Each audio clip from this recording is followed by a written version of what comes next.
Welcome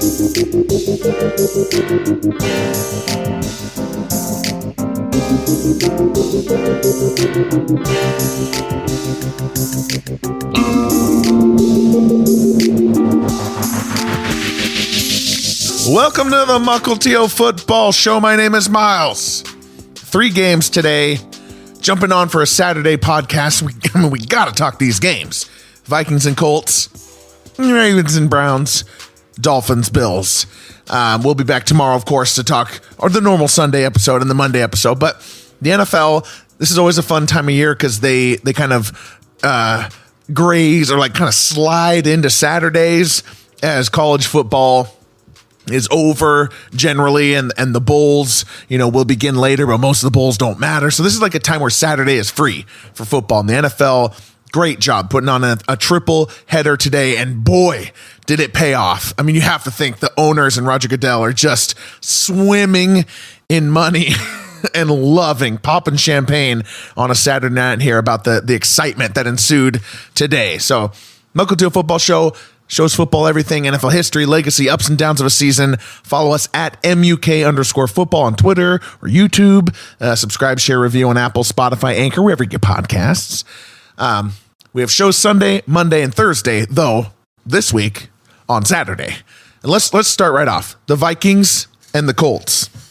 The Minnesota Vikings clinched the NFC North with the largest comeback in NFL history. There was no other way for these Vikings to do it. A 33-0 halftime deficit erased. There could not be anything more typical of these last couple years of Kirk Cousins Vikings than this. I mean, I was working this morning, working from home. The Colts are up 10-0, 17-0. All of a sudden it's 30-0, and it's just noise in the background. And people are posting about the Vikings are frauds. Maybe the Lions can win the division. It's a bad time on the internet for a Vikings fan. And people posted memes. Jeff Saturday winning on a Saturday. That was going to be fun. There's some bad calls, and the Colts weren't moving the ball, but they were winning 33-0. I think there was a tweet 180 total yards and 33 points or something. But hey, I stayed tuned in, just waiting to see if maybe Cousins could put up some points. Maybe the Vikings could show a little bit of fight here and make us feel better about the fact that they're certainly going to be hosting one of the playoff games in January.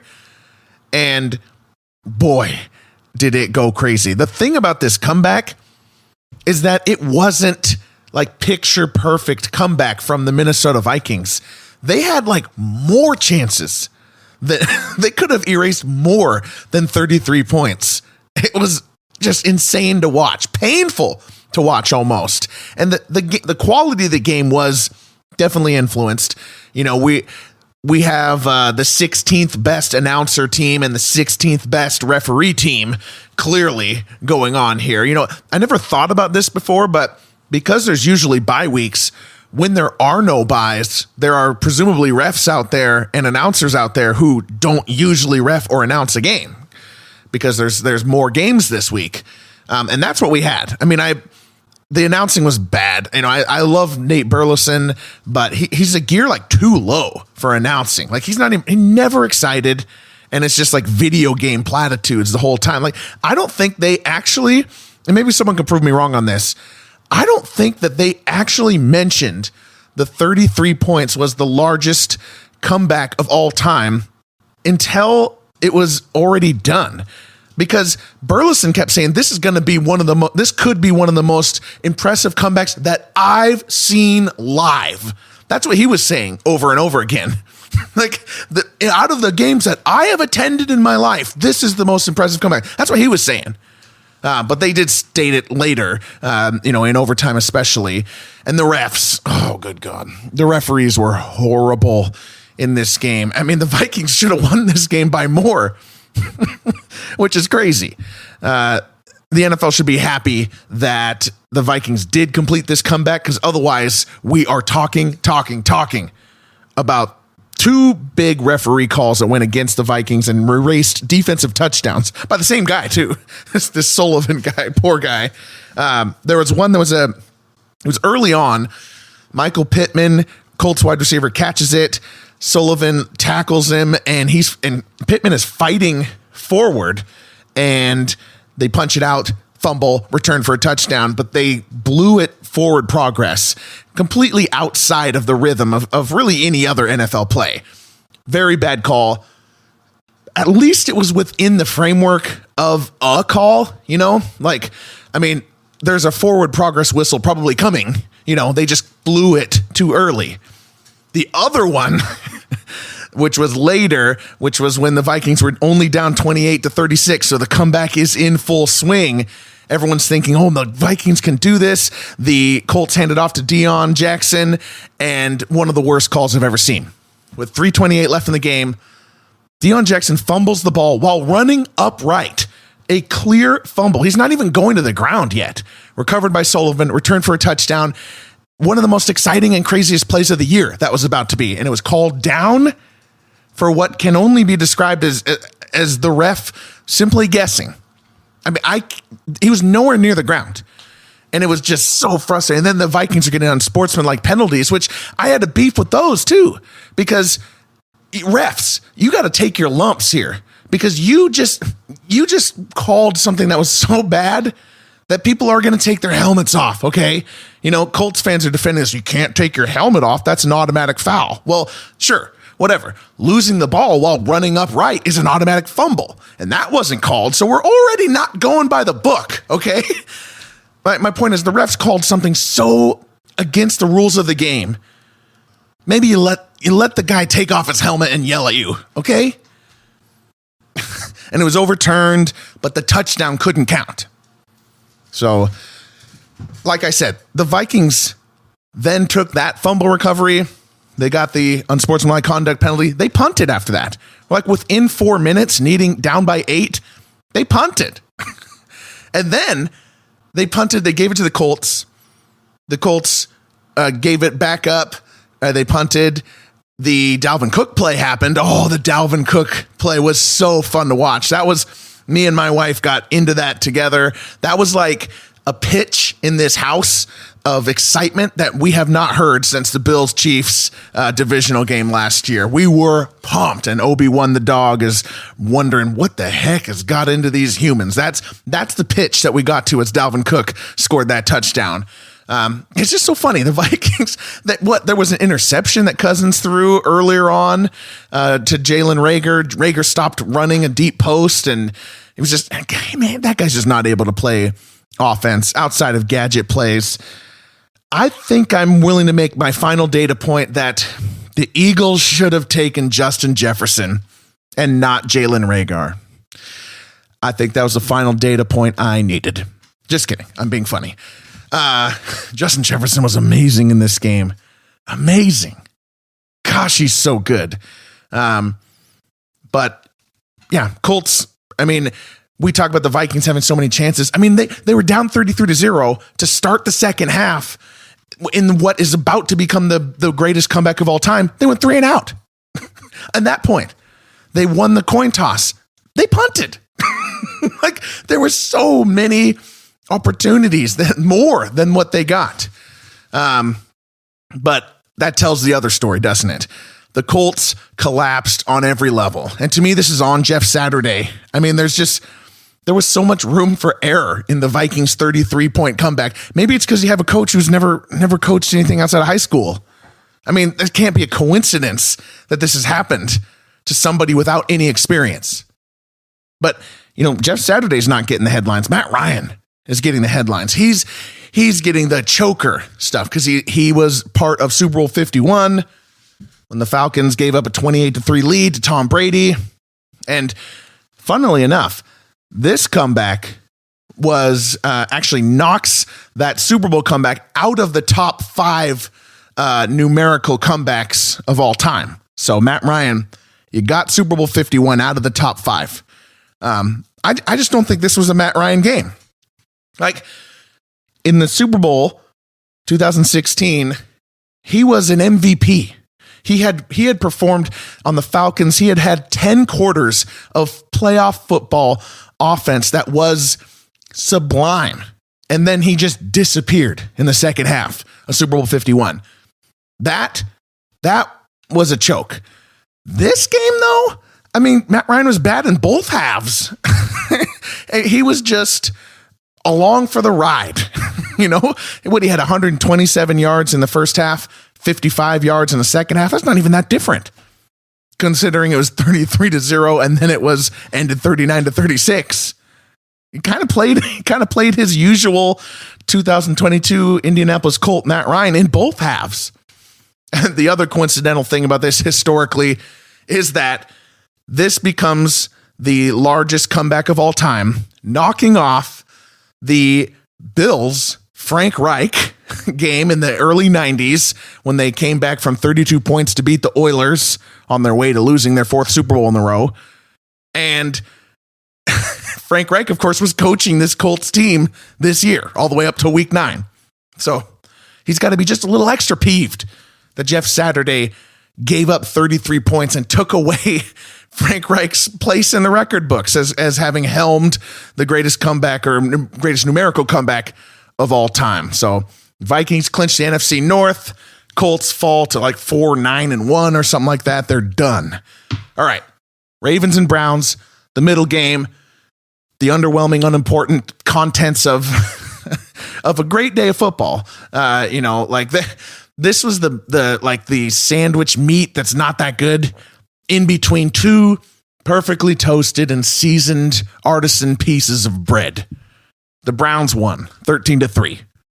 I love that it was 0-0 through the first quarter until the Vikings Colts audience joined the game, like me, right at the start of the second quarter. Then we got a field goal. Justin Tucker missed a couple. The Ravens. It's a tough loss for the Ravens, but because they won the last two games, they had this buffer. I feel like they're going to be okay. Like I said, Justin Tucker missed a couple field goals. It's funny. My wife, the announcers would not let it go because it's like the biggest story of the game. And she's saying, hey, it's human. Okay, you can shut up about it. Be nice to him.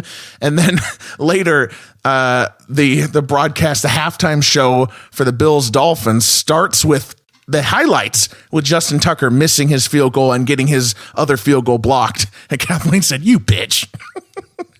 In regard to the person running the highlights, which was Colleen Wolfe, who was one of my favorites. So we can let it slide. The Ravens, there's not much to say. Tyler Huntley was the quarterback for the Ravens. Lamar Jackson expected to be back next week. Huntley wasn't great. The Ravens wide receivers, again, not great. For Ravens fans, it's frustrating because J.K. Dobbins, Gus Edwards, you look at the box score, you see 20 carries for 180 yards, 9 yards per carry. And that's not inflated by like some 90-yard rushing carry or something. Like, it was legit. The running game was working all game. But I do think game flow wise, it was a little weird at the end. The Ravens got the ball 3 times in the fourth quarter, down 10 points. So it was hard to commit to the run game. They should have, but it wasn't like the egregious decision that maybe it looks like in retrospect. They should have, but it wasn't egregious. It wasn't fireable. The Browns, they're the ones who got the win here in the AFC North weather, some snow flurries in the fourth quarter. It was a nice perspective, from the Browns to get a win for Deshaun Watson at home with Brownie the Elf lording over midfield. Myles Garrett became the all-time sack leader for the Browns. That's pretty cool. The 2017 number 1 overall pick. What do you want? You want him becoming your franchise sack leader in like 5 years. That's pretty cool. All right, let's get to Dolphins and Bills. It was a fantastic game in Buffalo. The Bills kick a last-second field goal to win it 32-29. They clinch the playoffs. They put themselves at an over 99% chance of winning the AFC East. So basically clinching.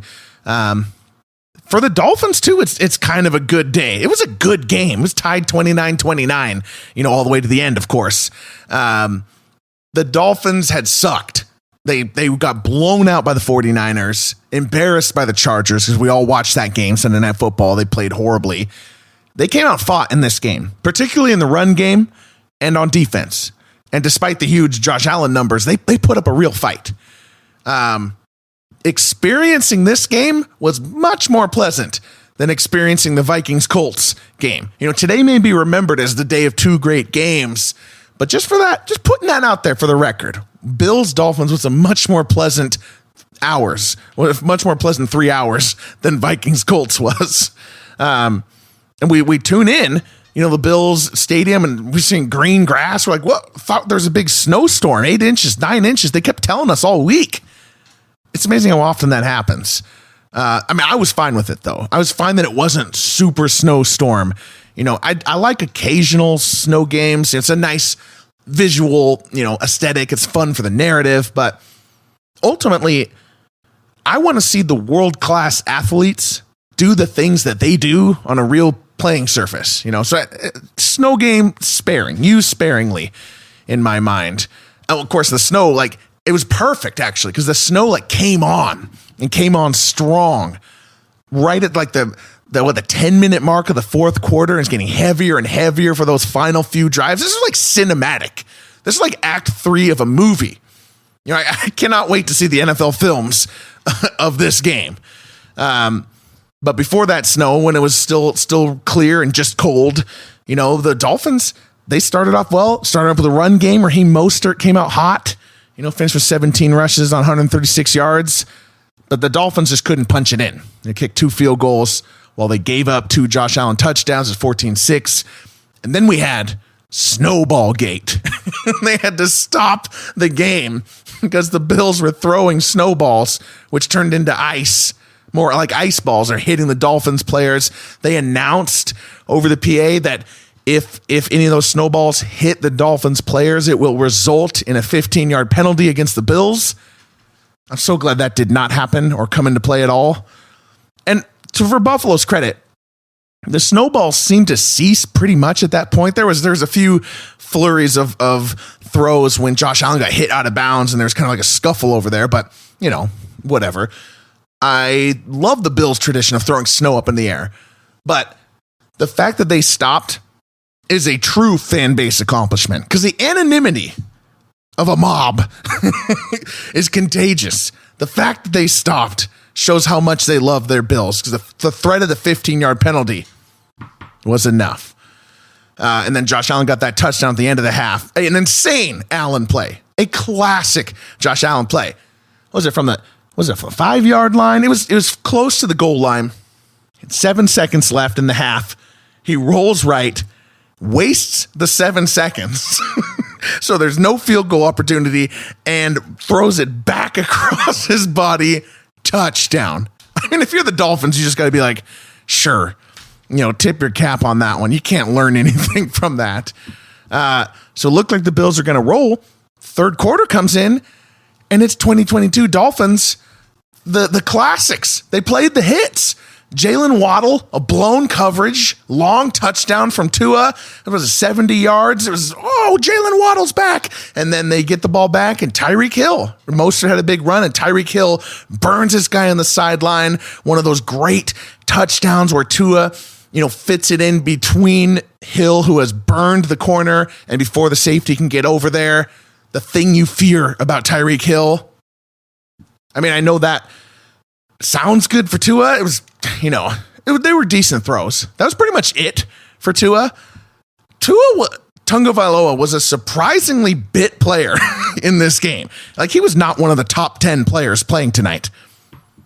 Mostert was definitely played better than him. There's a bunch of defensive players on the Dolphins. Jalen Phillips comes to mind, and the Bills there.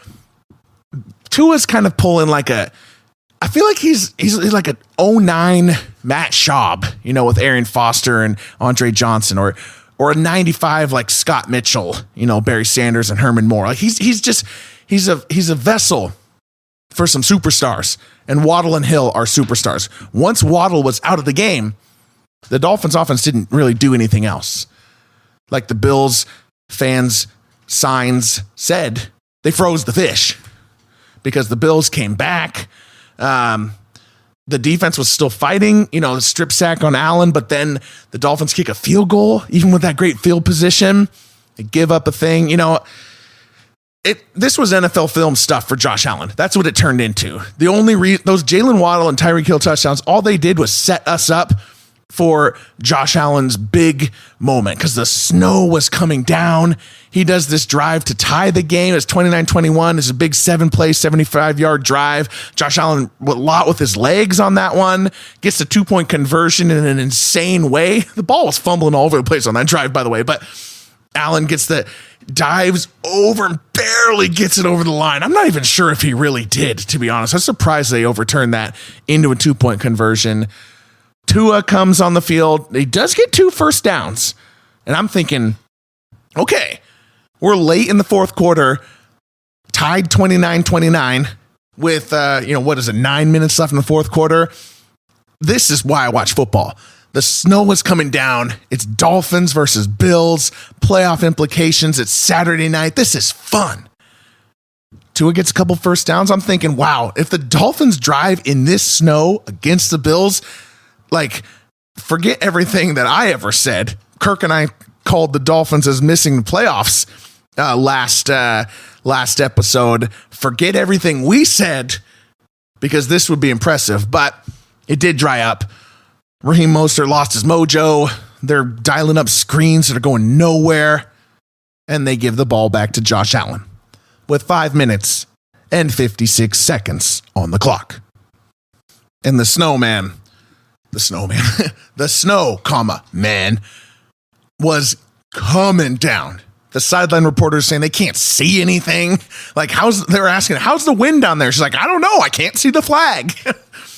It was 5 minutes and 56 seconds of NFL Films music. If I was the Bills Stadium, I would have actively been pumping in the bum bum bum bum bum bum bum bum bum bum bum bum bum. And he drove. Josh Allen finds Gabe Davis for another 15-yard gain. 1989 49ers Joe Montana type of music there.